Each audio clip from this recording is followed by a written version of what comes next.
광주 시내버스 노조가 파업을 결의했습니다. 오는 14일 2차 조정이 결렬되면 다음 날인 15일부터 시내버스가 멈춰섭니다.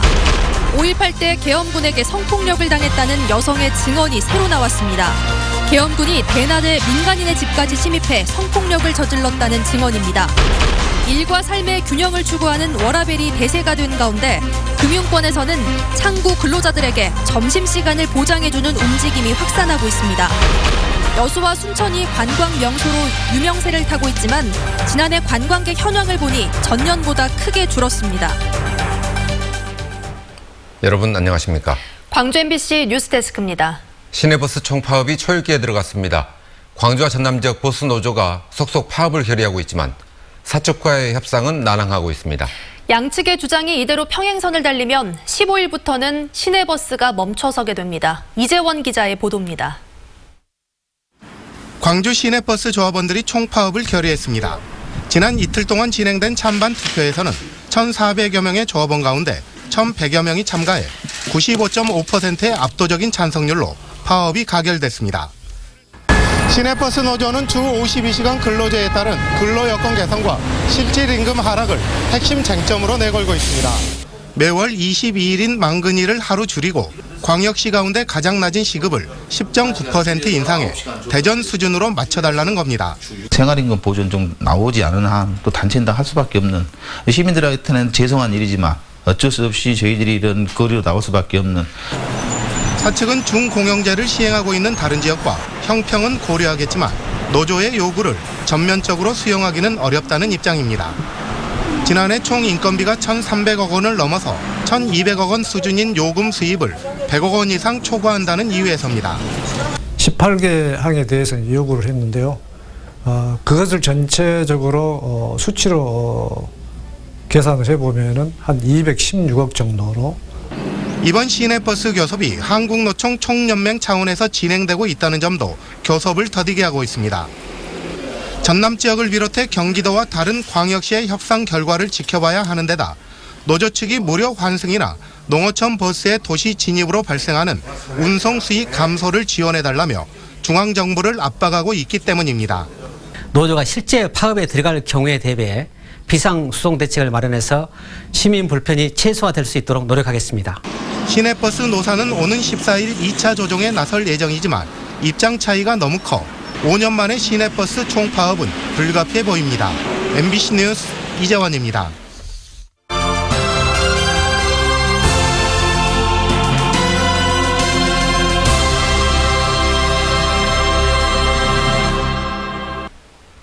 .5.18 민주화운동 당시 계엄군에게 성폭력을 당했다는 여성 피해자의 증언이 새로 나왔습니다.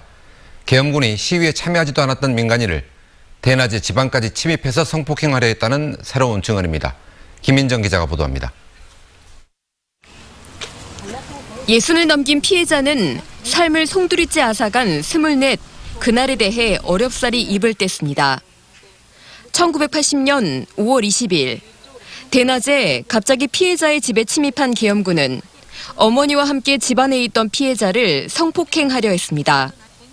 필사적으로 저항하자 군홧발로 걷어차고 수류탄과 총칼로 위협했습니다. 옥배기를 하고 막 나는 안 하려고 몸부림을 쳤어요.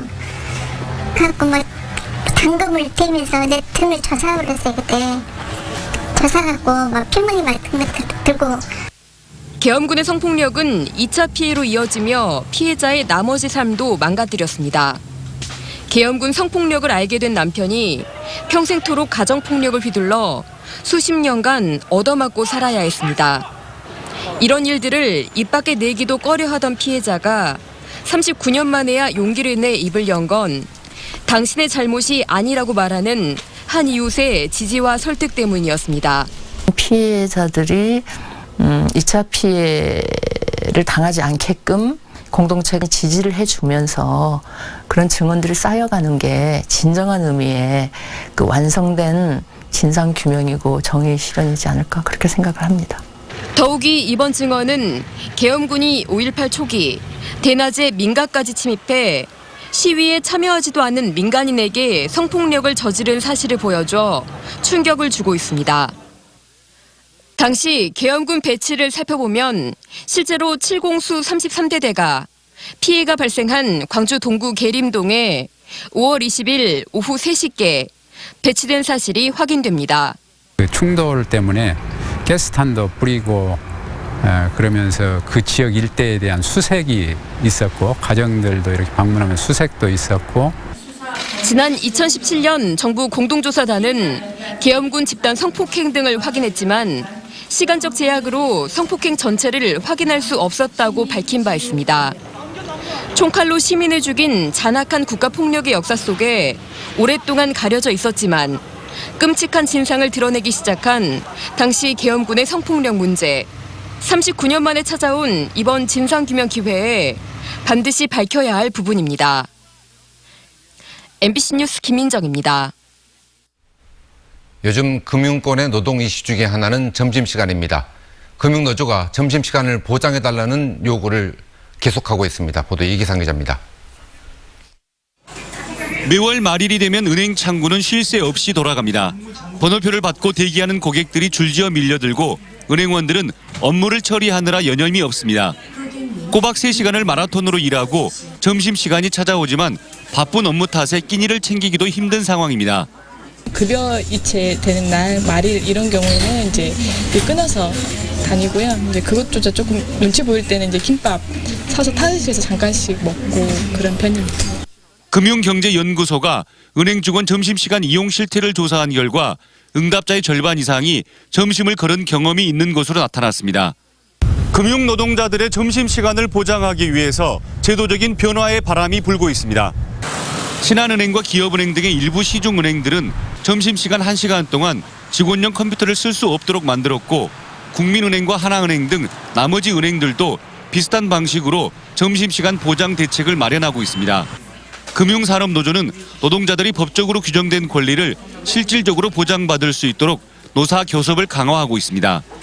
8시간을 일을 하게 되면 1시간이 휴게 시간으로 주게 돼 있어요. 근로기준법에. 보통 이제 점심시간으로 사용을 하죠. 그거 자체가 전혀 보장이 안 돼 왔던 거죠. 금융노조는 시중은행들이 점심시간 보장 제도를 시범 운영한 결과 큰 홈잡은 없었다며 관련 제도를 금융권 전반으로 확대해야 한다고 강조했습니다. MBC 뉴스 이계상입니다.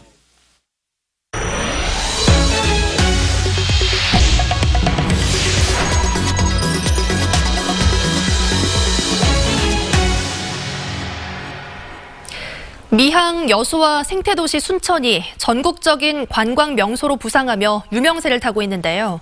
그런데 지난해 이 지역을 방문한 관광객 현황을 보면 기뻐할 상황이 아닙니다. 보도에 김주희 기자입니다. 지난해 여수와 순천 지역을 찾은 관광객은 각각 1,300만 명과 799만 명이었습니다. 전년 대비 10%가량 감소했습니다. 특히 동부권 주요 관광지 입장객 감소폭은 더욱 큽니다. 지난해 순천만 정원과 순천만 입장객은 544만 명, 전년 대비 66만 명 넘게 감소했습니다. 여수의 대표 관광지 입장객도 마찬가지입니다. 여수 돌산공원 케이블카 탑승객은 전년보다 80만 명 넘게 줄었고 여수 오동도 입장객도 전년 대비 12만 명이 감소했습니다. 전남 동부 지역 관광객 수가 줄어든 것은 지난 2017년 황금 연휴와 같은 관광 호재성 요인이 없었고 기록적인 폭염과 혹한의 영향 때문입니다. 작년 같은 경우에는 오히려 그런 호재성 그런 재료들은 없어지고 혹서기와 또 혹한기가 이렇게 반복이 되면서 여행자 입장에서는 여행하기에 굉장히 불편한 그런 악재성 재료들만 있었다고 보여집니다. 자치단체들은 본격적인 관광 시즌이 시작되면서 올해 관광객 유인을 위한 각각의 인센티브 대책들을 내놓고 있습니다. 하지만 이런 단기 미봉책보다는 지역만의 차별화된 컨텐츠를 발굴해야 한다는 지적이 설득력을 얻고 있습니다.